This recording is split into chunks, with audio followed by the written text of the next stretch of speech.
right, so did you guys see this? Just a few days after his meeting with the NFL, Antonio Brown has emerged on social media, posting this on Twitter and Instagram. Quote, Mr. Kraft, I apologize sincerely to you and your organization.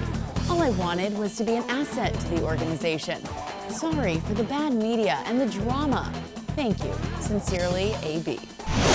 No word on how Kraft feels about the post or if he even saw it, but it looks like a couple of his players did. Apology accepted, perhaps, from a number of Browns expatriates teammates: Tom Brady, Julian Edelman, James White, Philip Dorsett, Brandon Bolden, Stephon Gilmore, Dante Hightower all liked the post the next page on social media.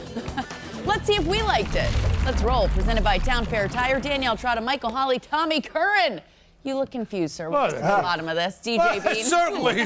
Certainly rises to the level of a scandal.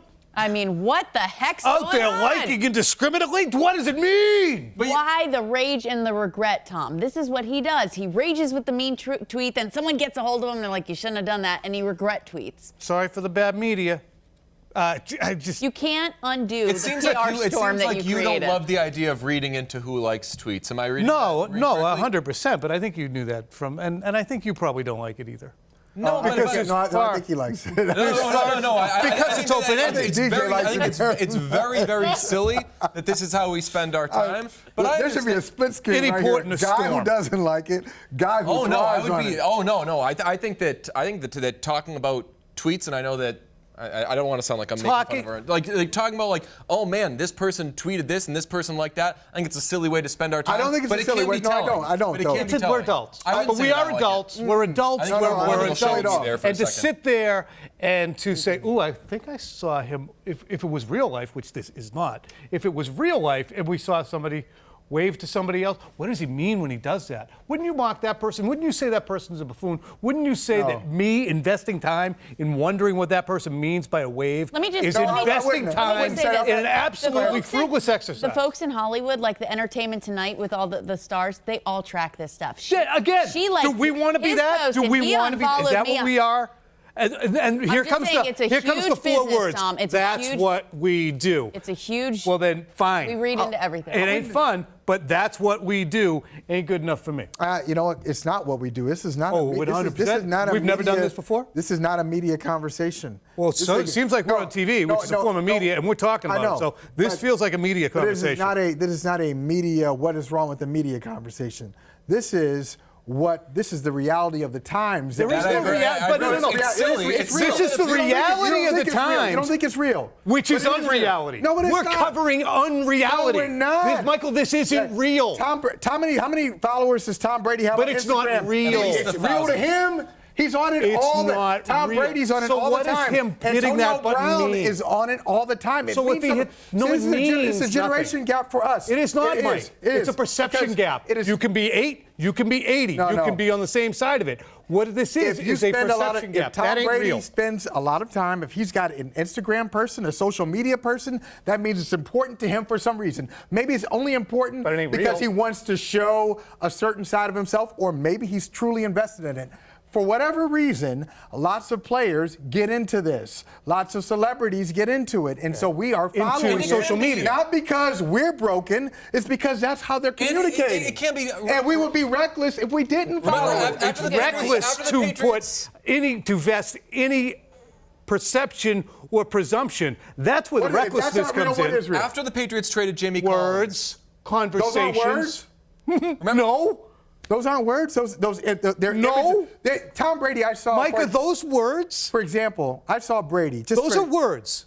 For Antonio Brown? Instagram likes are words? It is something I am liking what you're doing. Instagram likes are words. It's an endorsement. It's an endorsement. Likes are not words, but it's like, hey, I like retweets aren't endorsements. People put that up on their things all the time. Tom, I saw this the other day. The retweets are not, right. Tell me this. And I know it's not Antonio Brown, but the other day, great image. I saw Brady's mom was in town. It appears in town at his place, and it was a picture with his daughter, with Vivian, and he had a paragraph or two. And it's so nice that the women in my life are here together. Couldn't have a better mom, better role model than my mom and my wife. You're creating a false equivalence. No. What I'm saying between a like of a very embattled, controversial player and sharing something like a Facebook What post. I'm saying to you is that it's not the equivalency. What I'm trying to say to you is he put that on Instagram because it matters to him. He puts the stories What of do you his think life. means more? He puts the stories of his life,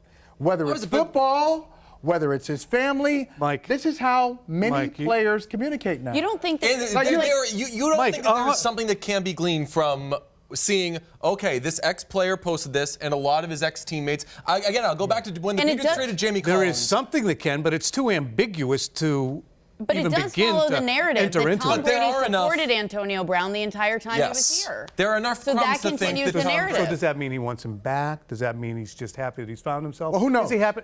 That brings us to who knows a that? No, we don't know that. No, there's where we're living in unreality. No, we agree there. We agree. We don't know what that means. It could be they really enjoyed Antonio Brown while he was here, and he's making an apology. And hey, good on you for making an apology. But to make a leap that, hey, we want you as our number 1 receiver, and we want you next week against the Cowboys, that's too much. That's not realistic. That's not reality. But I would say no. It's not reality. It's something that you can't make that leap. Right, because it's not real. It's a reach.